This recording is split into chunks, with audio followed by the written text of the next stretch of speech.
सूचना केवल हमारे विचार हैं, वित्तीय सलाह नहीं।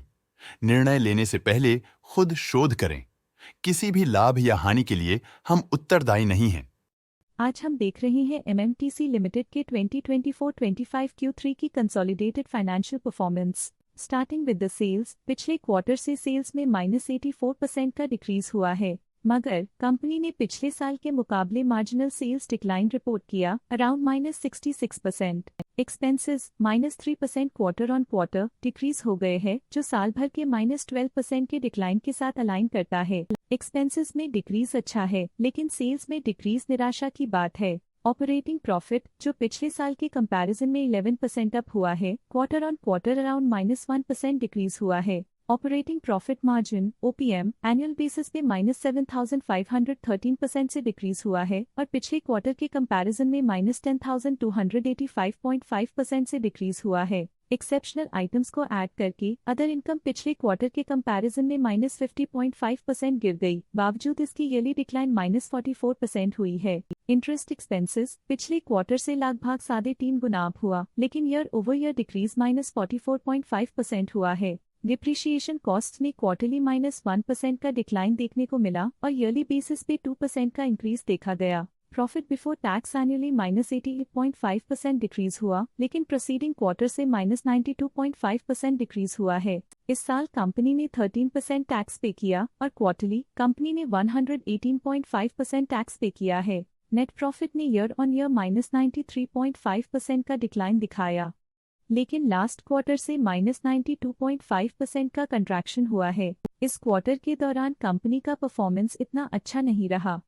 नेगेटिव नेट प्रॉफिट लॉसेस को इंडिकेट करता है। वहीं अगर एनुअल एनालिसिस की बात करें तो साल के दौरान कंपनी का परफॉर्मेंस अच्छा नहीं रहा। नेगेटिव नेट प्रॉफिट का मतलब है कि कंपनी प्रॉफिट के कंपैरिजन में नुकसान उठा रही है। अर्निंग्स पर शेयर (ईपीएस) में ईयरली -94.5% का डिक्रीज देखा गया, लेकिन क्वार्टरली में 94% की गिरावट भी नजर आई। इस क्वार्टर में कंपनी का ईपीएस इतना अच्छा नहीं रहा। नेगेटिव प्रॉफिट कमजोर एफिशिएंसी को दिखाता है। एमएमटीसी लिमिटेड के फाइनेंशियल स्नैपशॉट को रिव्यू करते हुए कुछ मुख्य ट्रेंड्स सामने आए हैं जो कंपनी की परफॉर्मेंस पे रोशनी डालते हैं। दिसंबर 2021 से दिसंबर 2024 तक एमएमटीसी लिमिटेड की फाइनेंशियल जर्नी में सबसे पहले बात करते हैं सेल्स की। इस साल सेल्स में -99.5% की गिरावट आई है और पिछले 4 सालों में भी -100% की गिरावट देखी गई है, जो एक लंबे समय तक गिरावट को दर्शाता है।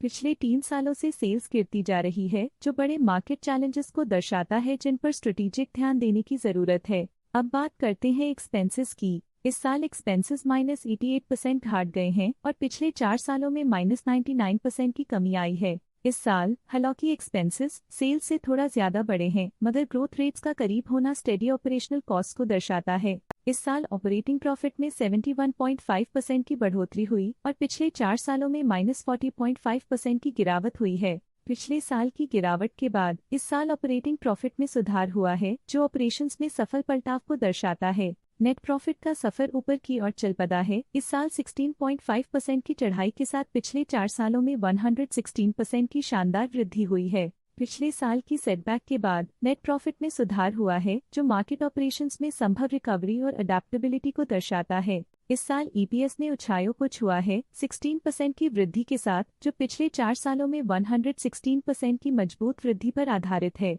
पिछले साल की गिरावट के बाद इस साल ईपीएस में वापसी हुई है, जो एक सफल फाइनेंशियल टर्नअराउंड को दर्शाता है। चलिए अब बात करते हैं शेयर होल्डिंग पैटर्न की। एमएमटीसी की शेयर होल्डिंग रिपोर्ट्स कुछ इस प्रकार की हैं, जो दिसंबर 2024 के 31 तक चलता है। ये रिपोर्ट कंपनी के शेयर्स की डिटेल्ड जानकारी देता है, जिसमें promoters, promoter groups, foreign investors, public investors और सरकारी एंटिटीज शामिल हैं। पब्लिक द्वारा हेल्ड शेयर्स का परसेंटेज 7.84% से इंक्रीज होकर 2024 के दिसंबर में 8.1% तक का इंक्रीज से देखा गया। ये चेंजेस स्टेट है कि पब्लिक की इन्वेस्टमेंट कंपनी में क्वार्टर टू क्वार्टर इंक्रीज हुई है। जब कंपनी के शेयर्स का अधिकतम हिस्सा प्रमोटर्स, एफआईआई, डीआईआई या गवर्नमेंट के पास होता है, तब ये माना जाता है कि कंपनी मजबूत हाथों में है, जो स्थिरता और मजबूत समर्थन को दर्शाता है और इस मार्केट की स्थिरता बनी रहती है। डोमेस्टिक इंस्टीट्यूशनल इन्वेस्टर के शेयर होल्डिंग में थोड़ा डिक्रीज आया 2024 के सितंबर से 2024 के दिसंबर में,